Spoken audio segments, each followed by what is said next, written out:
अस्सलाम वालेकुम। Programme news night के साथ मैं हूं सदफ़ यासिर। तो हमेशा की तरह हमारा जो हॉट टॉपिक रहता है वो महंगाई है। आज भी हम महंगाई पे बात करेंगे कि जिस तरह से दिन ब दिन महंगाई बढ़ती जा रही है और इस हुकूमत का दावा था कि ये महंगाई कंट्रोल करेगी, लेकिन कंट्रोल करते तो नहीं। लेकिन हाँ, हमें बढ़ती हुई महंगाई जो है वो ज़रूर नज़र आ रही है।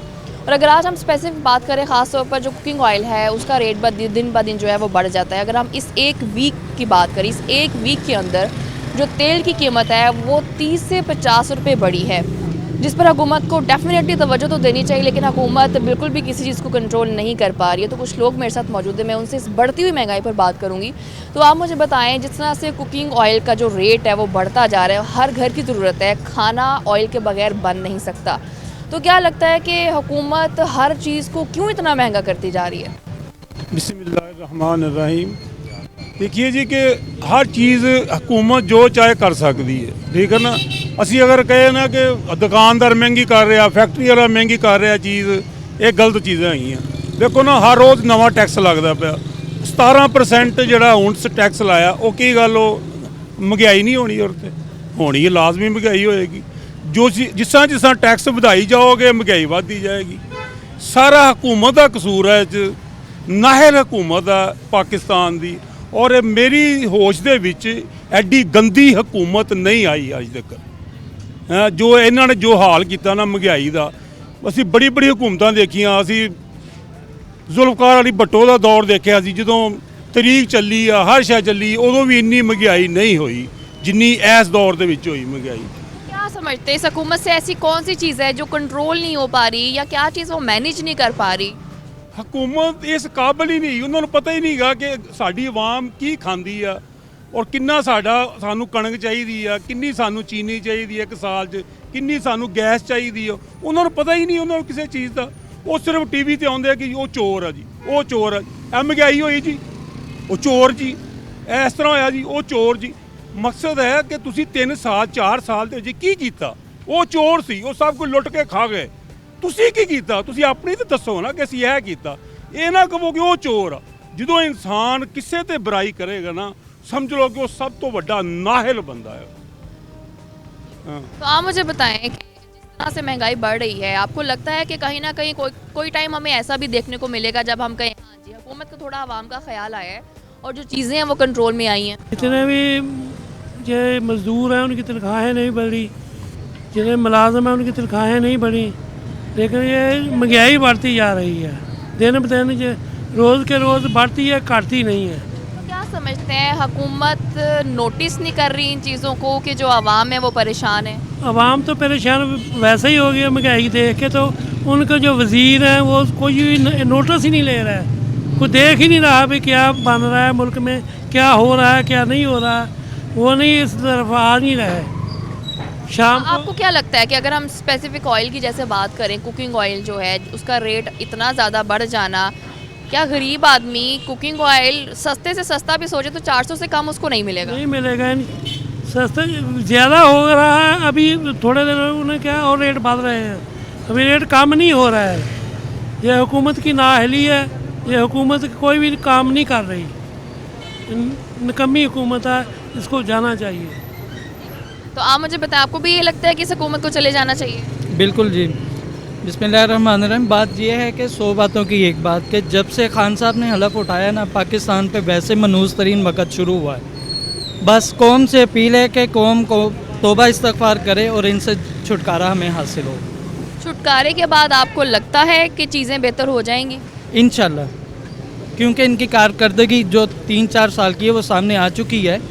तो हमें नहीं लगता कि मज़ीद हम इनको आगे बर्दाश्त करें। कल को अगर नई आने वाली हुकूमत भी चीज़ों को कंट्रोल नहीं कर सकी तो क्या होगा, क्या समझते हैं? बस फिर यही है कि ऐसा हुआ नहीं है, क्योंकि जब जरदारी दौर था तो तब भी रेट क्या थे, तो नवाज शरीफ साहब ने आके क्या रेट कर दिए थे। बहुत ज़्यादा महंगाई पे उन्होंने काबू पा लिया था, आवाम को रिलीफ मिला था।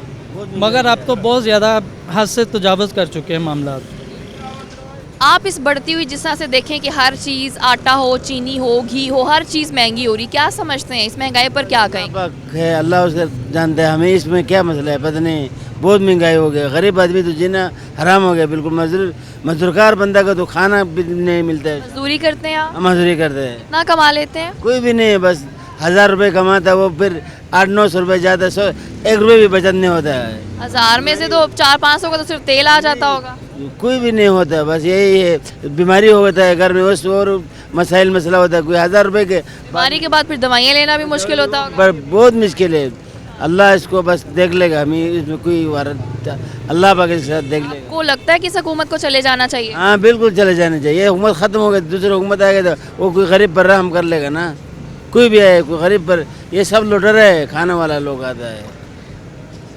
आप मुझे बताएं कि जो ऑयल की हम बात कर रहे हैं, जिस तरह से महंगा होता जा रहा है, ऐसे ऑयल्स भी होंगे जो अच्छी क्वालिटी के नहीं होंगे, सस्ते मिलते होंगे, तो अब जो लोग हैं अपनी सेहत की परवाह किए बगैर सिर्फ इसलिए उन ऑयल्स, उन तेल की तरफ अपना जो रुझान बढ़ाते होंगे जो सस्ते मिल जाएं। लेकिन लगता नहीं है कि हुकूमत के इस इकदाम की वजह से सस्ती चीज़ के चक्कर में इंसान अपनी सेहत भी ख़राब कर रहा है। ये बिस्मिल्लाहिर्रहमानिर्रहीम ये आपने जो बात की है ये बिल्कुल ठीक है। इस वक्त महंगाई की वजह से, पहले ये कभी ऑयल वगैरह हमारे इशू नहीं हुए थे, आम घरों के इशू नहीं हुए थे। गोश्त का मसला है, गंदम का मसला है, चीनी का मसला है, लेकिन अब ऑयल उनमें बुनियादी चीज़ बन गई है। सुबह सबसे पहले जब दूसरी चीज़ें ज़रूरत की, वो आधा किलो दूध लेता है, हाँ जी 1 पाव चीनी लेता है, तो उसमें 1 पाव जो घी लेता है तो वो भी 100 रुपया उसमें डल जाता है। आप अंदाज़ा करें कि घी जैसी चीज़ 100 रुपये की सुबह से लेगा तो शाम तक उसके घर का चूल्हा चलेगा, क्योंकि घी के बगैर तो कोई चीज़ नहीं पकती, नहीं है कोई चीज़ नहीं पकती। तो इसी तरह आप उसको सारा दिन के हिसाब किताब से ज़रब तकसीम करें तो कोई सूरत मुमकिन नहीं है कि गरीब आदमी का चूल्हा जो है वो किस तरह चल रहा है, किस तरह वो अपने दिन पूरे कर रहा है। फिर आप अंदाज़ा करें कि अभी बिजली के बिल, कल मैंने एक दोस्त मुझे दिखा के गया है, उसका ज़ीरो वो मीटर चला हुआ है और उसके ऊपर 10,000 रुपये जो है वो इन्होंने टैक्स डाल के उसका बिल बना दिया और कोई उसकी बात सुनने वाला नहीं है। कल वो मेरे पास ज़ारो कतार रो रहा था कि देखो जी, मेरी एक जगह प्रॉपर्टी बंद है, वो पुराना मकान है, मैंने छोड़ा हुआ, मेरे पास उसके वसाइल नहीं है, लेकिन यह है कि 10,000 रुपया आ गया उसका बिल, और ना वो मेरी बात सुनने के लिए तैयार हैं और ना कुछ उस मुझे रिलीफ देने के लिए तैयार हैं। और जंगल का कानून है, कोई सुनने वाला नहीं है, कोई किसी किस्म का पाकिस्तान में सिस्टम मौजूद नहीं है। और महंगाई, कभी कानून को इस कदर ख़राब आपने देखा था कि, क्योंकि अगर हम अभी भी देखें स्ट्रीट क्राइम्स बढ़ गए हैं, चोरियां डकैतियां बढ़ गई हैं और लोग दिन दिहाड़े ये काम कर रहे हैं, ये सोचते हुए कि उनके साथ कोई कुछ बुरा नहीं करने वाला, उनको कोई पकड़ने नहीं वाला, कोई चेक एंड बैलेंस नहीं है, इसलिए जो दिल में आता है लोग किए जा रहे हैं। ये बात जो है इस वक्त ऐसा है कि कोई पुरसाने हाल नहीं है किसी शोबे में भी। सिर्फ लॉ एंड ऑर्डर की बात करें तो वो तो बिल्कुल आखिरी दर्जे पे पहुंच चुकी है ना, कोई सिस्टम नहीं है। अभी पिछले हफ्ते हमारे यहाँ एक चोरी हुई है और आज उसको 15 दिन हो गए हैं। सुबह 3:30 बजे गाड़ी पूरी की पूरी लोड करके वो डाकू ले गए यहाँ से, लेकिन आज 15 दिन के बाद भी वो कोई सुनने वाला नहीं है। और उस गाड़ी के ऊपर तकरीबन 20 वारदातें हो चुकी हैं, वही गाड़ी है, वही लोग हैं, और रोज़ाना 3 से 3:30 के दरमियान वो सुबह के टाइम आते हैं, जब वो चौकीदार भी ऊँग रहे होते हैं, तो वो पूरी की पूरी दुकान खाली करके चले जाते हैं। और अब अगर हम इंतज़ामिया से बात करते हैं तो वो कहते हैं जी देखो, हमारा मुल्क 80 लाख का मुल्क है, अभी 20,000 लोगों को तकलीफ़ पहुंची है, तो ये तो कोई ऐसी बड़ी रेशो नहीं है। ये देखें, आज कल मैंने नई बात सुनी है एक सीनियर मोस्ट ऑफिसर से कि 80 लाख का हमारा शहर है, अगर 20,000 लोगों में को उसमें तकलीफ़ हुई है तो उसमें देखें जी इतना तो हो ही जाता है। तो ये अगर हमारे इंतज़ामिया की, हमारे बड़ों की ये सोच होगी तो ये हमारे मुल्क का क्या हाल होगा, हमारे घरों का, हमारे शहरों का क्या हाल होगा, और हम किसके वो मतलब है कि साए के नीचे अपनी पुरसकून ज़िंदगी गुजार सकेंगे। आने वाले टाइम में देखते हैं कि जो महंगाई है उस पर किसी तरह कंट्रोल किया जा सकेगा। देखें, मसाइल जितने पैदा हो चुके हैं, अभी तो इस मामले में हम कुछ नहीं कह सकते कि आने वाले दिनों में क्या होगा, क्योंकि इस वक्त बहुत सारी चीज़ें जो हैं वो आपस में गलत मलत हो चुकी हैं। अभी डॉलर के मामला भी चल रहे हैं, उसका भी मसला है, फिर जो बदनज़मी है उसका भी मसला है। हाँ, अगर अल्लाह के फजल से कोई ऐसी लोग हमारे ऊपर, अल्लाह पाक नेक दिल नेक सीरत हुक्मरान आ जाएं तो उस हवाले से अल्लाह का हमारे ऊपर फजल फरमाएंगे, लेकिन उसमें हमारा पहले किरदार बेहतर होगा तो फिर हमारे नेक हुक्मरान हमारे ऊपर आएंगे, वरना इस तरह के जिस तरह के हम हैं उसी तरह के हमारे हुक्मरान आएंगे। ऐसे ही है, चीज़ों को बेहतर करने के लिए खुद भी ठीक होना पड़ेगा। आप बढ़ती हुई महंगाई पर क्या कहेंगे? बाजी महंगाई बहुत है, मेरी 600 रुपया दिहाड़ी आ ते 4 बेटियां किराए ते रहना, मैं तो भुखा मर गया। इधर यदि हुकूमत आई आ ਜਿਨ੍ਹਾਂ ਨਵਾਜ਼ ਦੇ ਦੌਰ 'ਚ ਮੇਰੀ 500 ਵੀ ਦਿਹਾੜੀ ਸੀ ਨਾ ਤੇ ਮੇਰਾ ਸਰਦਾ ਸੀ। ਇਹਦੀ ਹਕੂਮਤ 'ਚ ਨਾ ਤੇ ਮੈਂ ਤੇ ਭੁੱਖਾ ਮਰ ਗਿਆ ਬੁਰੇ ਹਾਲ। ਮੌਕੇ ਤੇ ਰੋਟੀਆਂ ਬੰਨ੍ਹ ਕੇ ਲੈ ਕੇ ਆਇਆ। ਇਹ ਨਹੀਂ ਰੋਟੀ ਬਾਜ਼ਾਰ ਦੀ ਮਹਿੰਗੀ ਪੈਂਦੀ ਆ 70-80 ਰੁਪਏ ਦੀ 100 ਰੁਪਏ ਰੋਟੀ ਬੰਦਾ ਖਾ ਲੈਂਦਾ ਦਾਲ ਨਾਲ। ਰੋਟੀ ਬੰਨ੍ਹ के काम पे ले आके उन्ना वहाँ। कैसे घर चलाते हैं? 600 जैसे कि आपने बताया दिहाड़ी, सब्जी भी इतनी महंगी है, अगर आप चीनी देखें हर चीज़ महंगी जी बस बेगम ਨੂੰ ਕਿਹਾ ਦਾਲਾਂ ਲਿਆ ਦਿੱਤੀਆਂ ਮਾੜੀਆਂ ਮੋਟੀਆਂ ਨੂੰ ਕਹਿੰਦਾ ਇੰਨਾ ਟਾਈਮ ਕੱਢਣਾ ਵਾ, ਇਹਨਾਂ ਟਾਈਮ ਪਾਸ ਕਰਾਇਆ ਵੀ ਕੱਢਣਾ, ਹਰ ਸ਼ਾ ਕੱਢਣਾ। ਲਾ ਇਲਾਹਾ ਇਲੱਲਾ ਮੁਹੰਮਦ ਰਸੂਲullah। ਇੰਨੀ ਮਜਬੂਰੀ ਕੋਈ ਹਿਸਾਬ ਨਹੀਂ। ਇਹਦੀ ਘੁੰਮ ਨੇ ਇਹਨੇ ਭੁੱਖਿਆ ਹੁਣ ਬਾਜੀ ਮੈਨੂੰ ਬਿੱਲ ਮੈਂ ਕਿਰਾਏ ਤੇ ਰਹਿਣਾ, ਮੈਨੂੰ 250 ਬਿੱਲ ਹੁੰਦਾ ਗੈਸ ਦਾ, ਐਤਕੀ 2700 ਬਿੱਲ ਆਇਆ। 2700 ਰੁਪਈਆ ਮੈਨੂੰ ਮੇਰੀ ਬੇਗਮ ਕਹਿੰਦੀ ਕਹਿੰਦਾ ਮੌਤ ਦਾ ਫਰਿਸ਼ਤਾ ਆ ਗਿਆ। ਕਹਿੰਦੀ ਮੌਤ ਦਾ ਫਰਿश्ता ही आ गया। बिल कहना आ गया, मौत का फरिश्ता आ गया। कैसे पूरा कर लेते हैं? जैसे आपने बताया 250 से आपका जो बिल है वो 2700 पे चले गया। बिजली का भी ऐसे ही होगा? हाँ जी बिजली का भी बाजी बहुत बिल आता वा। अजे मेरे घर कुछ नहीं, फ्रिज ना कुछ भी नहीं, मेरे घर 2 बल्ब आ बस, कोई कुछ नहीं हैगा। ਉਹਦਾ ਬਿੱਲ 1700-1800 ਭੇਜ ਦਿੰਦਾ ਵਾ। ਟੈਕਸ ਇੰਨੇ ਪਾਏ ਹੋਏ ਆ ਕੋਈ ਸ਼ਾਮ ਨਹੀਂ। ਗਰੀਬ ਬੰਦਾ ਮਰ ਗਿਆ। ਇਹਦੀ ਐਸੀ ਹਕੂਮਤ ਆਈ ਹੈ, ਇਹਨੇ ਤੇ ਗਰਕ ਕਰਤਾ ਮਾੜੇ ਬੰਦਿਆਂ ਨੂੰ। लेकिन ऐसे लोग जो हैं वो काफ़ी परेशान हैं डेफिनेटली बिजली के किरायों से, और ये जो घर का इतना रेंट है, फिर गैस का मसला है। लोग परेशान तो हैं, लेकिन हुकूमत को उनकी परेशानी नज़र भी आनी चाहिए। अभी वक्त है ब्रेक का, साथ रहिए।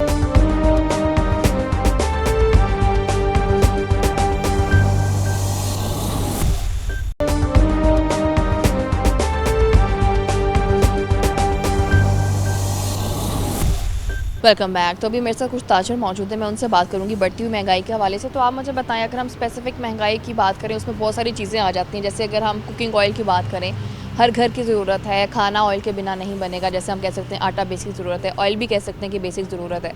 लेकिन अगर पिछले 1 वीक की बात करें, तकरीबन 50 रुपये के करीब जो है वो ऑयल का रेट बढ़ा है। ये तो सिर्फ 1 हफ़्ते की बात है, उससे पहले भी होता रहा है कि रेट्स जो हैं वो ऊपर जाते रहे। क्या समझते हैं कि आखिर हुकूमत क्यों नाकाम है रेट्स को कंट्रोल करने में? मेरे ख्याल में तो सबसे ज़्यादा तो है कि कोई कंट्रोल और चेक एंड बैलेंस है ही नहीं है। किसी चीज़ के बारे में कोई चेक एंड बैलेंस है ही नहीं है। जो हमारे ट्रेडर्स हैं उनको ना कोई उनको कोई लुक आफ्टर कर रहा है, किसी किस्म का कोई ना कोई ऐसी कोई काउंसिल बनी हुई है, ना कोई ऐसा बोर्ड है कि जो हम चेक कर सकें। फिर सबसे बड़ी बात है एज अ कस्टमर मुझे कोई ऐसा कोई प्लेटफॉर्म तो मिले कि मैं कहीं कंप्लेंट तो कर सकूं, मैं कहीं बता सकूं जाके कि ये रेट से मुझे इस पर ये इफ़ेक्ट पड़ रहा है। कोई ऐसा प्लेटफॉर्म भी नहीं है कि जहाँ जाके मैं ये बता सकूँ। मेरे हिसाब से तो गवर्नमेंट बिल्कुल इस आम कॉमन पर्सन के लिए तो किसी किस्म का रिलीफ नहीं देना चाह रही। अच्छा, ऐसा प्लेटफॉर्म ना होने की ये वजह से ही आपको लगता है कि अब के टाइम में, इस हुकूमत के टाइम में चेक एंड बैलेंस ख़त्म हो चुका है? मैं एक छोटी सी मिसाल उसकी देता हूँ कि अगर मेरे छोटे बच्चे हैं तो वो ड्राई मिल्क यूज़ करते हैं। अब ड्राई मिल्क को पिछले 3 माह से वो 1050 से जो एबट कंपनी के यहाँ है वो तकरीबन 1300-1400 पे जा चुके हैं। कोई ऐसा प्लेटफॉर्म नहीं है कि मैं जहाँ के कंप्लेंट करूँ कि ये इम्पोर्टेड आइटम है, ये बढ़ रही है, 300-300 रुपये बढ़ रही है। अगर एक बच्चे किसी के घर में कोई 2 या 3 बच्चे हैं, 2 से 3 वो मैक्सिमम डब्बे यूज़ हो रहे हैं, बॉक्स यूज़ हो रहे हैं, लेकिन मेरे पास कोई प्लेटफॉर्म नहीं है। मेरा तो मानना है कि कोई ना कोई ऐसा प्लेटफॉर्म होना चाहिए जहाँ पर जाके कंज्यूमर अपनी दाद रसी के लिए कुछ ना कुछ कंप्लेंट कर जिस सके। रेट के आप ज़्यादा होने की बात कर रहे हैं, ये इम्प्लीमेंट हुआ था जब मिनी बजट पेश किया गया था। हाँ, तब वज़ीर ख़जाना ने ये भी कहा था कि ये जो है इसका असर गरीब आवाम पर नहीं पड़ेगा, लेकिन शायद वो ये भूल गए थे। जैसे आपने ड्राई मिल्क की बात की है, फार्मूला मिल्क जो बच्चों के लिए इस्तेमाल होता है वो मिडिल क्लास लोग भी इस्तेमाल करते हैं बच्चों को देने के लिए, लेकिन शायद आपको लगता है कि उनके इल्म में ये चीज़ें नहीं होती हैं, कि उनको लगता है सिर्फ एलीट क्लास के लोग ही इस्तेमाल कर सकते हैं? जी ज़रूर उनके जहन में होगी। मेरे बेटे के साथ ऐसी इन्फेक्शन हुई है, 7 माह का बच्चा है, उसको लैक्टोजन फ्री मिल्क चाहिए। अब वो एज अ ड्राई मिल्क सिर्फ एज अ बेसिक इंग्रेडिएंट नहीं है, वो एज अ मेडिसिन भी है। अगर किसी बच्चे को, और 90% बच्चों को ऐसी प्रॉब्लम्स आ रही हैं जिनको लैक्टोजन फ्री मिल्क चाहिए, तो क्या वो अब ज़रूरी है कि वो नहीं यूज़ कर सकेगा? बिल्कुल ऐसे है कि शायद वो इग्नोर कर रहे हैं इन चीज़ों को। तो आप मुझे बताएं कि बढ़ती हुई महंगाई पर इस हुकूमत को लगता है इतना टाइम बचा है कि आपको ऐसा इकदाम कर लेना चाहिए कि शायद चीज़ें बेहतर हो जाएं? देखिए जी, गवर्नमेंट तो यही कह रही है कि हम कुछ ना कुछ बेहतर करेंगे, लेकिन हमें तो नहीं लग रहा। जिस तरह महंगाई इतनी ज़्यादा हो रही है तो कौन सा टाइम बच गया है? 3 साल से ज़्यादा गवर्नमेंट को हो गए हैं। अब तो नज़र नहीं आ रहा, क्योंकि गरीब आदमी पिछा जा रहा है। उसको पहले ये कोरोना की वजह से तो लोगों का बुरा हाल हो गया था। अब जो मज़ीद महंगाई ने इतना तंग कर दिया है कि लोगों को जो उसका किचन चलाना मुश्किल हो गया है, जिस वजह से जो भी चीज़ किचन का, अगर फ़र्ज़ करिए घर का खर्चा 10,000 रुपये किचन का था तो वो 20 पे चला गया है। तो आमदन उसकी बड़ी नहीं है, ख़र्चा ज़्यादा हो गया है। मुझे नहीं महसूस हो रहा है कि ये कोई सर्वाइव कर सकेंगे। इससे तो गरीब आदमी मज़ीद दबता जा रहा है। तो आमदन बढ़ाने की दुहाइयाँ जिनकी आमदन कम है वो भी देते हैं, तो क्या लगता है आवाज़ ऊपर तक जा नहीं रही?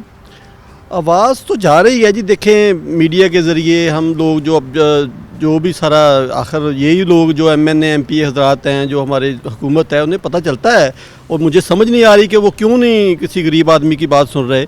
उन्हें चाहिए कि इस बात पे ज़रा गौर करें, क्योंकि जब गरीब आदमी को रिलीफ मिलेगा तो फिर ही तो काम चलेगा ना। इस तरह बात ये है कि सबसे बड़ी सवाल ये है कि गरीब आदमी को रिलीफ कब मिलेगा, तो आपको कोई इसके सवाल का जवाब नज़र आता है कहीं पर? मैम, गरीब आदमी को रिलीफ हमारा वज़ीर आज़म ख़ुद अनाउंस कर चुके हैं कि रिलीफ कब्र में जाकर ही मिलेगा, और इससे पहले तो कोई सुनवाई नज़र नहीं आ रही। और जो इसकी वाज़ेह एग्जांपल है कि लास्ट मंथ के स्टार्ट में, जनवरी के स्टार्ट में वज़ीर ख़जाना ने मैसेज दिया था कि 2 से 3 माह में महंगाई कम हो जाएगी, और 2 से 3 माह में शायद उन्हें ये नहीं पता रमज़ान आ रहा है, और रमज़ान में हमारे मुल्क में जो महंगाई के हालात होते हैं वो किसी के वहम गुमान में भी नहीं है, बड़े लोगों के, क्योंकि उन्हें खुद ज़रूरी जो अशियाए ज़रूरी है वो ख़रीदने के लिए बाज़ार में नहीं जाना पड़ता, उनके एक ऑर्डर पर ईच एंड एवरीथिंग हो सकता है तैयारी हो रही हो चीज़ों को कंट्रोल करने की बजाय मज़ीद महंगा करने की। ऑब्वियसली यही नज़र आ रहा है ना, क्योंकि पिछले 1.5 माह में, जैसे आपने 1 वीक का एनालिसिस बताया, इसी एनालिसिस को पिछले 1.5 माह में ले जाएं और आने वाले 1.5 माह में देखें तो ये ना थमने वाला सिलसिला है। और शायद जो मौजूदा गवर्नमेंट है इसको ये एहसास है कि हम कौन सा आवाम के वोट से आ रहे हैं, जिस तरीके से ये पहले आए हैं ये आइंदा आने के लिए तैयार हैं। ठीक है, आपको भी लगता है कि इस हुकूमत के पास कोई चांस है दोबारा आने का? देखें, 3.5 साल में तो इस हुकूमत ने आवाम को बड़ा मायूस किया है। चांस सिर्फ इसी सूरत में बन सकता है कि अभी इनके पास 1.5 साल का अरसा है, तो ये अपनी पॉलिसियाँ बेहतर करें, आवाम को रिलीफ देने के लिए कुछ अच्छे इक़दाम करें, प्राइसेस को कम करें। आए दिन जो ये हर 15 दिन बाद आवाम के ऊपर एक पेट्रोल बम गिरा देते हैं, 5 रुपये 7 रुपये फ़ी लीटर पेट्रोल में इजाफ़ा, उसकी कीमत में इजाफ़ा हो जाता है, उसके ऊपर कंट्रोल करें। बिजली की कीमत इंतहाई जुल्म है कि आप हर चंद दिन के बाद फ्यूल एडजस्टमेंट चार्जेस 5 रुपये 3 रुपये फ़ी यूनिट लगा देते हैं, तो जिसके मेरा ख्याल है कि शायद अब गरीब आदमी का जो चूल्हा है वो ठंडा पड़ जाए, वो अब मुश्किल सर्वाइव कर सकेगा। सिर्फ यही एक सूरत है कि अब जो आने वाले जो इनके पास टाइम है वो ज़्यादा से ज़्यादा आवाम को रिलीफ मुहैया करें, ताकि जो इन्होंने 3.5 साल में आवाम को मायूस किया है उसका शायद अजाला हो सके। आपको लगता है ये अजाला पॉसिबल होगा? महंगाई कंट्रोल करने का इकदाम जो करना चाहिए कर पाएगी ये हुकूमत? ये हमें तो बहुत मुश्किल नज़र आता है। 3.5 साल की अगर कारकर्दगी हम हुकूमत की देखें तो हमें तो यही महसूस होता है कि इनके लिए अगले 1.5 साल भी ये कवर नहीं कर सकेंगे। गरीब जो है वो गरीब तर होता जा रहा है, उसका चूल्हा जो है ठंडा हो गया है। स्पेशली जो तनख्वाहदार तबका है उनके लिए तो सर्वाइव करना बहुत मुश्किल हो गया है। हाँ, एक सूरत है कि ये प्राइस कंट्रोल सिस्टम को बेशक ऑलरेडी मौजूद है, लेकिन अगर उसको मुतहर्रिक करें मुमकिन है कि थोड़ा बहुत इसका फ़ायदा आवाम को पहुंच जाए। पॉलिसीज़ की अगर बात करें, इनकी पॉलिसीज़ में बेहतरी तो नज़र नहीं आती। कोई एक पॉलिसी ऐसी आप बता सकते हैं लगता हो कि हाँ ये पॉलिसी हुकूमत ने सही बना ली है? गवर्नमेंट के जो इक़दाम हैं ना वो आवाम के लिए जो है ना वो काबिल एतमाद नहीं रहे। जो काम ये कर रहे हैं, इनकी वज़ीर ख़जाना की कल की स्टेटमेंट थी, वो कह रहे हैं जी हमें डाटा मिल गया आवाम का, अब लोग तैयार हो जाएं कि भी हम इनसे टैक्स लेंगे, इनको अदालत में लेके जाएंगे। इनकी थ्रेटनिंग स्टेटमेंट है, इनकी पॉजिटिव स्टेटमेंट कोई नहीं है। ये आवाम को क्या रिलीफ देंगे? महंगाई की तरफ इनकी कोई तवज्जो नहीं है, इनकी तवज्जो सिर्फ ये है कि टैक्स लगाते जाएँ, आवाम को जो है ना वो पसे पर्दा पीछे करते जाएँ। इन्होंने जैसे से बात की है कि टैक्स लेने की एक तैयारी हो रही है, लेकिन आपको नहीं लगता कि हुकूमत ऑलरेडी बहुत ज़्यादा टैक्स ले रही है आवाम से? जी जी बिल्कुल, ये चंद तबका है जिससे टैक्स लिया, या तो सारों से लिया जाए तो फिर इसका मैनेज हो सकता है। अगर एक चंद अफराद से ही टैक्स कलेक्ट करके इसको चलाना है तो फिर तो नहीं ये चलना। तो इसलिए मेरा तो ख्याल है इसको सारों से टैक्स लें तो फिर इसकी सुनवाई हो सकती है। चैम्बर के साबिक सदर भी मेरे साथ मौजूद हैं, राव सिकंदर साहब, मैं उनसे बात करूंगी। राव साहब, बड़ा एक हमारे लिए हैरान कुन परेशान कुन बात होती जा रही है कि महंगाई दिन ब दिन बढ़ रही है, बजाय इसके कि अगर देखा जाए हुकूमत के पास टाइम बहुत कम रह गया है। इस कम टाइम में आवाम को इतना रिलीफ दे दें कि एटलीस्ट ये जो आवाम है आपको वापस इस हुकूमत में लेकर आए, बजाय इसके कि आप सेहत कार्ड खेलें। देखें सदफ, ये है कि एक स्टार्टअप जो होता है ना, वही आपका नज़र आता है कि पहला साल जो है वो आपका विज़न जो है वो इम्प्लीमेंट आप जो करना चाह रहे हैं वो नज़र आएगा कि आप करना क्या चाह रहे हैं। तो अब 3.5 साल में जो मुल्क के साथ हुआ है और ख़ास करके महंगाई के मामले में आप देखें डॉलर जो है आपके रीजन में सबसे ज़्यादा महंगा पाकिस्तान में हो गया है और आपकी एक्सपोर्ट जो है वो उस लिहाज से नहीं बढ़ी, आपकी पॉलिसीज़ उस तरह की नहीं है। इसी तरह आपका जो लोकल लेवल पे मसलन मैं प्रोविंशियल लेवल पे कहूँगा कि जो आपका सिस्टम है वो आप नहीं कर सके। आपने एक काम किया है कि जी आपने चोर चोर खेला है, जी हमने चोरों को पकड़ना है, चोरों के लिए काम करना है। ये भाई ना आप उनको पकड़ सके हैं और ना आपने जो बाजा बजाया वो आपसे बजा है, उसके अंगेंस्ट आपका मुल्क जो है वो पीछे चला गया। वो किस तरह गया है? देखिए हम तरक्की किसको कहते हैं? तरक्की कहते हैं कि अगर आप पावर्टी लाइन से जो लोग हैं वो ऊपर चले जाएं। तरक्की इसको नहीं कहते कि आप कहें जी मोटरसाइकिलें ज़्यादा बिक गई हैं, कारें ज़्यादा बिक गई हैं। कौन लोग हैं लेने वाले? आप देखें कि वो कितने परसेंट लोग हैं जिनके पास ये अर्निंग है कि वो गाड़ी ले सकता है और वो मोटरसाइकिल ले सकता है। अब 1 लाख रुपए की मोटरसाइकिल है, यहाँ तो लोग अब पैदल चलना जो वो भी उनके लिए मुश्किल हो गया। आपने गरीब के लिए क्या किया है? महंगाई जो है वो हिट करती है डायरेक्ट सफ़ेद पोश तबके को और गरीब आदमी को, मज़दूर को और दूसरा सैलरी पर्सन को। अब 20,000 में 30,000 रुपये जिसकी सैलरी थी, 1 साल पहले जो प्रोडक्ट 100 रुपये की थी वो 200 पे चली गई है, डबल डिजिट में चली गई है। क्या आपने लोगों की सैलरी बढ़ाई, इनकम बढ़ाई? सवाल ये पैदा होता है कि आपने आम बंदे के लिए क्या किया। ऐसी वही बात जो आपने भी कही कि मुल्क को पीछे धकेल दिया इन्होंने, तो जितना पीछे ये हुकूमत इस मुल्क को लेके जा चुकी है, कोई और जमात भी आकर इस हुकूमत को संभालती है, आपको लगता है कि कोई चांस है इस हुकूमत के वापस एक स्टेट पर वापस आने का? देखें कुछ चीज़ें इस तरह ख़राब कर दी जाती हैं कि कोई आने वाला भी उसे स्टेबिलिटी नहीं दे सकता। तो अब जिस तरह ये जो इस वक्त अगर कोई भी बंदा आएगा तो वो मेरा ख्याल है कि उसका फेलियर होगा। कोई बंदा इसको संभाल नहीं सकेगा, कोई जमात नहीं संभाल सकेगी। एक्चुअल है क्या कि ये जो 4-5 बड़ी जमातें हैं जिन्होंने यहाँ पे रूल किया है, कई बार किया है, ये आपस में मिल बैठे, यही है, हमारे पास चॉइस नहीं है। अभी मैं समझता हूँ कि जिन लोगों ने एक बार मैं समझता हूँ कि नेगलेक्ट किया था और इनको लेके आए थे, ये चांस दिया था और ये होप थी कि ये पाकिस्तान को आगे लेके चलेंगे, लेकिन नाअहली की वजह से वो फिर आ जाएंगे। अब देखें कोई और थर्ड पार्टी नहीं है। पहले था 2 पार्टी सिस्टम, फिर एक लेकिन अब सिचुएशन भी ये पैदा हो गई है कि जैसे आप अब एक नई जमात को, एक जो नई आने वाला है उसको आप चांस दे नहीं सकते, क्योंकि एक एक्सपेरिमेंट इस आवाम ने कर देख लिया है PTI को लाकर, लेकिन अब शायद नहीं लगता कि ये जो आवाम है ये एक्सपेरिमेंट करेगी। अभी वक्त ब्रेक का साथ रहिए।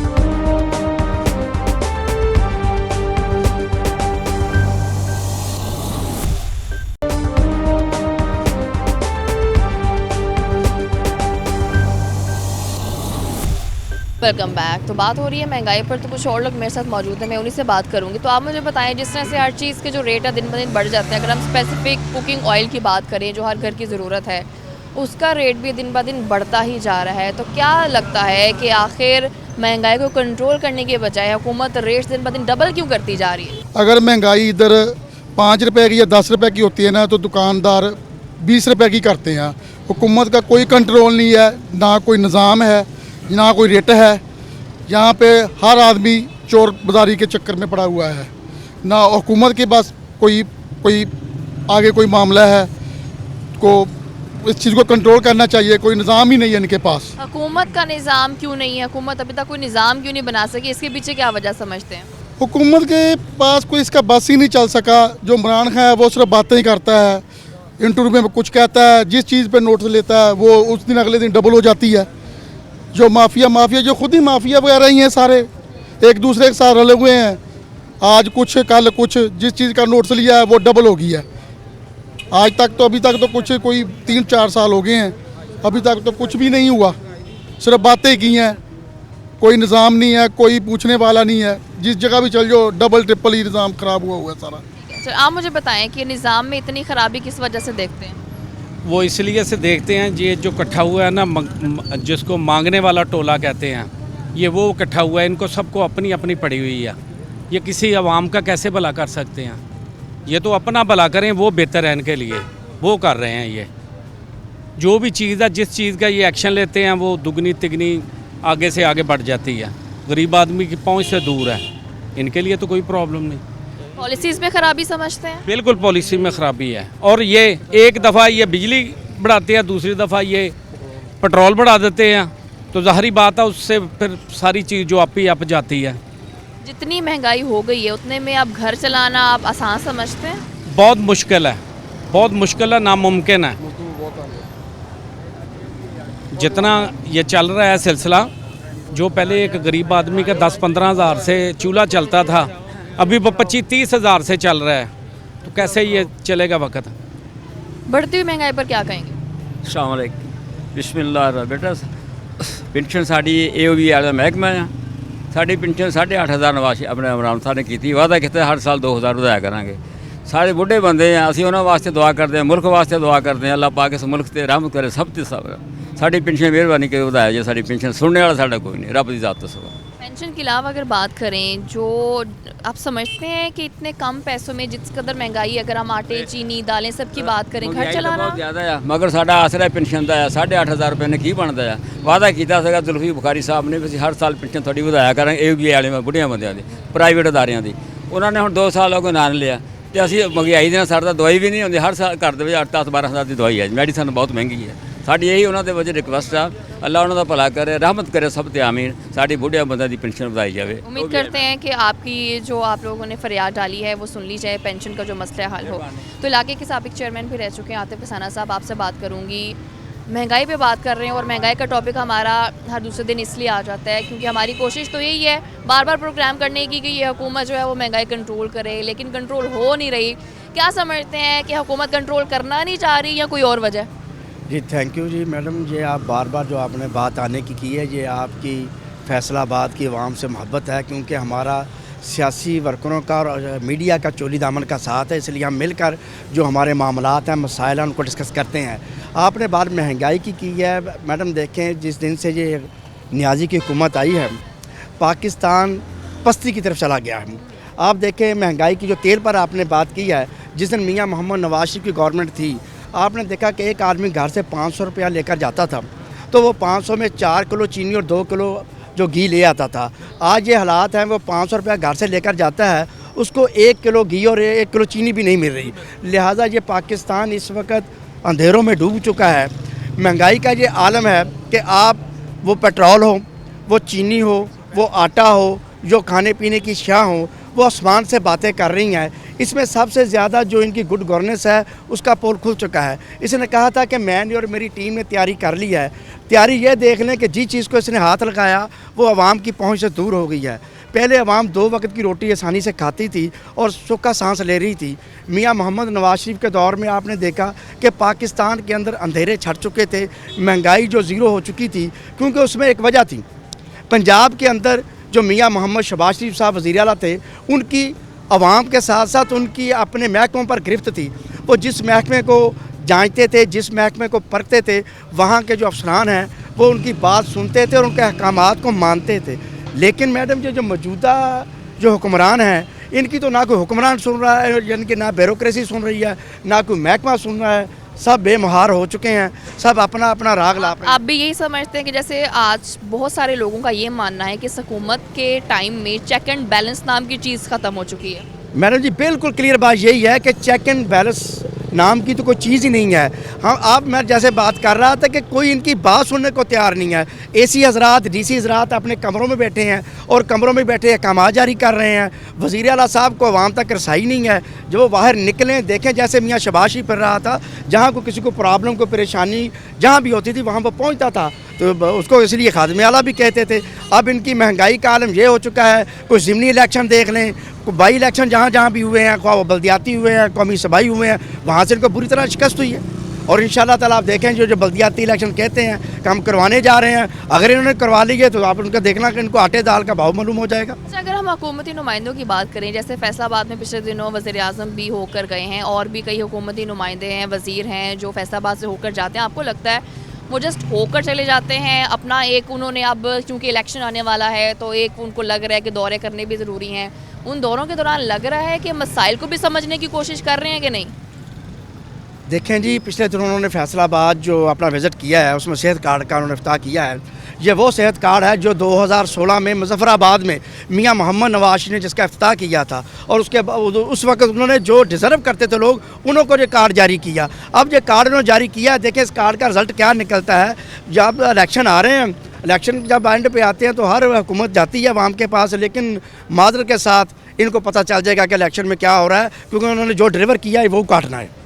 बहुत शुक्रिया। डेफिनेटली ऐसे ही है, जो डिलीवर किया है वो वापस भी देना चाहिए।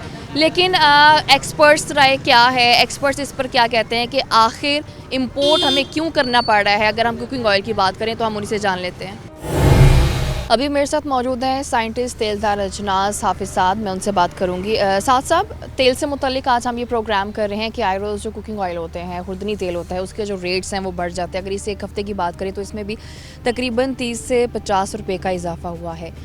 इंपोर्ट किया जाता है, इसकी वजह से इसका जो हम कह सकते हैं कीमतें बढ़ती हैं, लेकिन सवाल ये है कि आखिर हमें इंपोर्ट की ज़रूरत क्यों पेश आती है?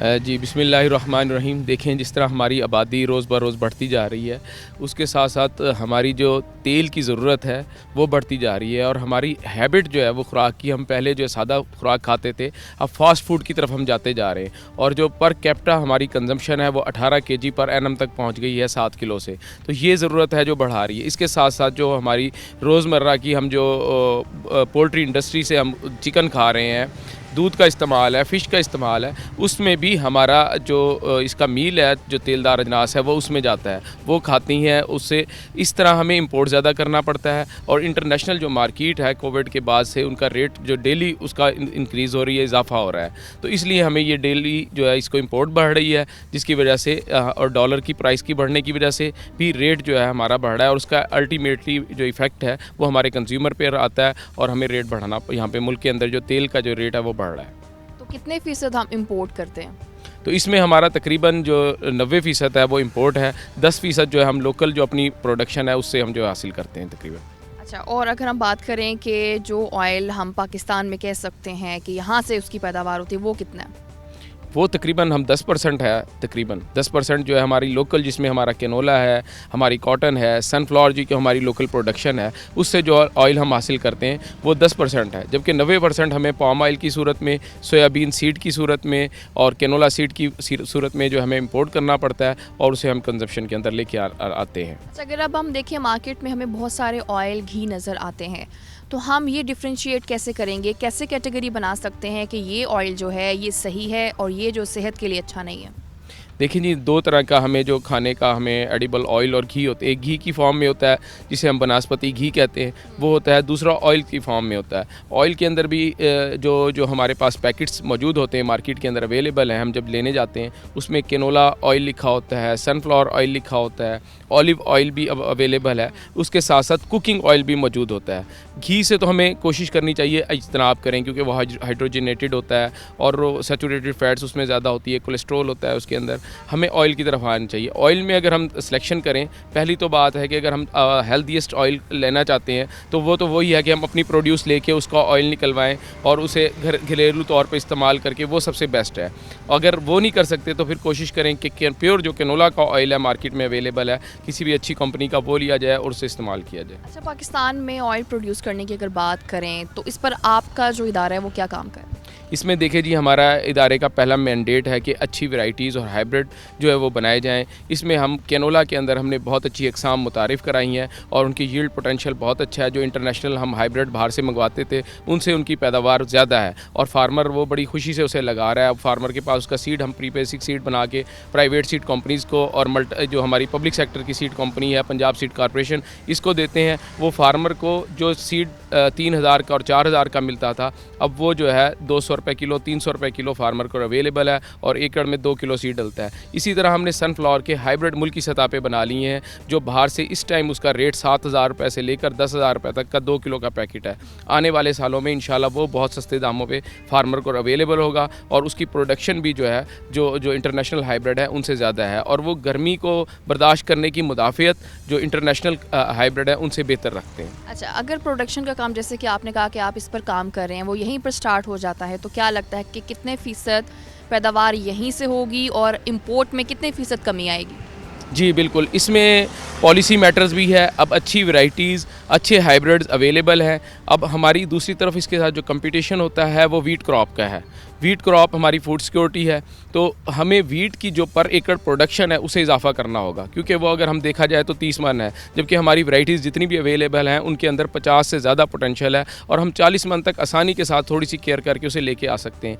और उस एरिया को जो एक्स्ट्रा एरिया है हमारा वो हम ऑयल सीड के ऊपर शिफ्ट करें। अगर हम पंजाब के अंदर इसको लेके आएँ और तकरीबन हम ये 40% तक जा सकते हैं कि जो हम अब पूरे मुल्क में 10% हम जो इम्पोर्ट का जो लोकली प्रोड्यूस कर रहे हैं इसे हम 40% तक लेके जा सकते हैं आसानी के साथ विद इन 3 ईयर्स, ठीक है। और हम तकरीबन 200 बिलियन इससे बचा सकते हैं इस तरह करके।